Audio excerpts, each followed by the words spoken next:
Hello guys, you want to farm Onslaught, you want to get all those god rolls before final shape, you need to use this build. One player with this build in your team makes Legend Onslaught easy. My team, we always have one Warlock with an Ignition build. You can check it here, I will leave a link in the description, and one Void Hunter using this build. It's amazing. The objective of the build is to have your super in the beginning of every wave. I could show you clips of me using my super 2 or 3 times in the same wave, but honestly, that's not good at all. What's the point of using your super in the final part of the wave and then you don't have it in time for the next one? It just doesn't make much sense. It makes things harder than they need to be. So what my team does is we try to follow these simple steps. First one, always use Well of Radiance and Tether in the beginning of the wave. Some experience with the map will be needed.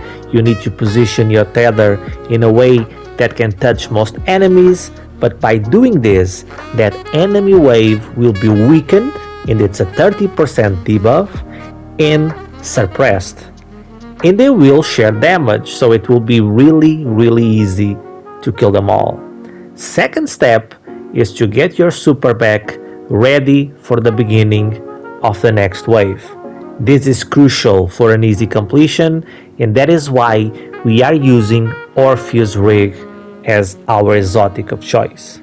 With Orpheus Rig, we get super back based on a number of enemies we tether, and we get super energy back up to 50%. That's a lot.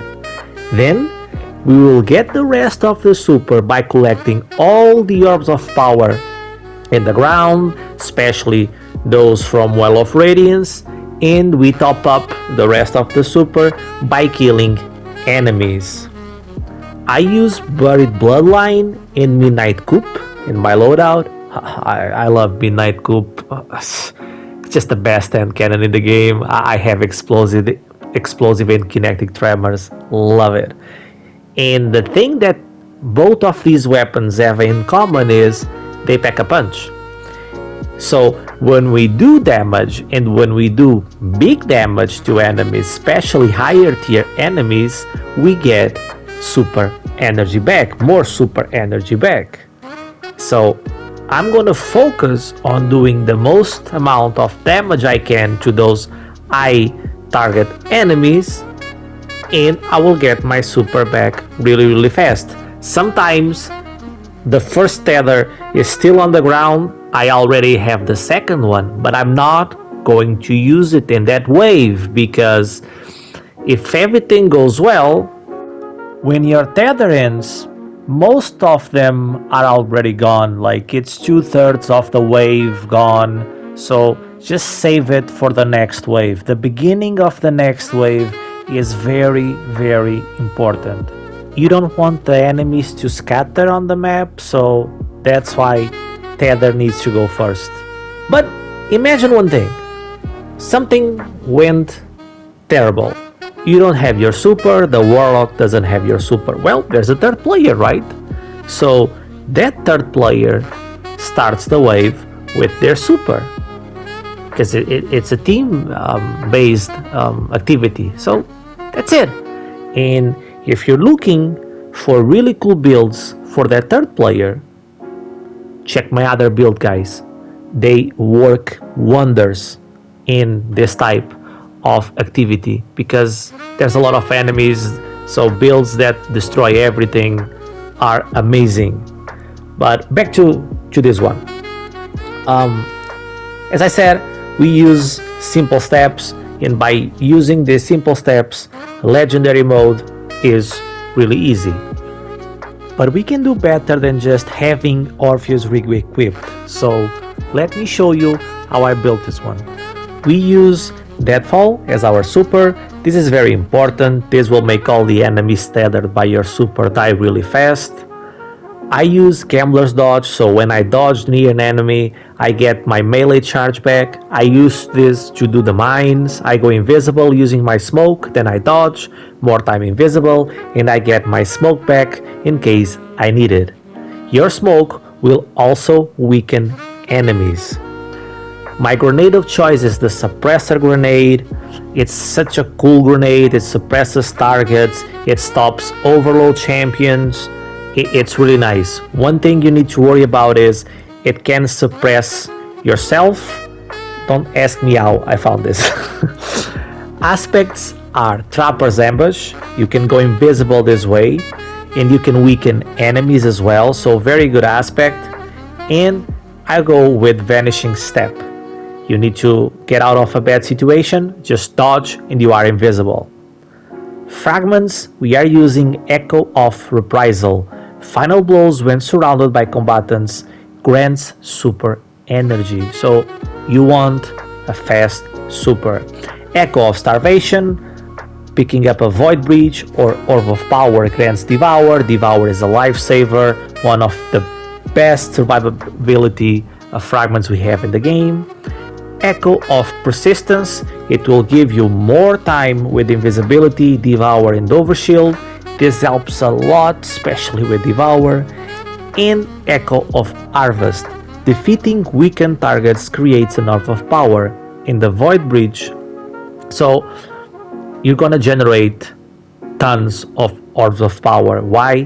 Because most enemies you're going to kill are going to be weakened. And this amount of orbs will feed your friends with orbs, so they will have their super when needed. So that question, hey, do you have your super? Use your super. Oh, I don't have it. You're gonna have it.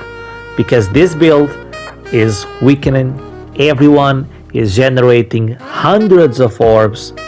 It's really good, like it makes things easy.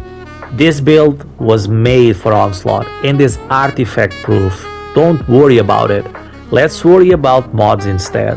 On our helmet, I went with Dynamo. It reduces super cooldown when you use our class ability near targets. And I went with 2 siphons, one Harmonic for Void and one Kinect.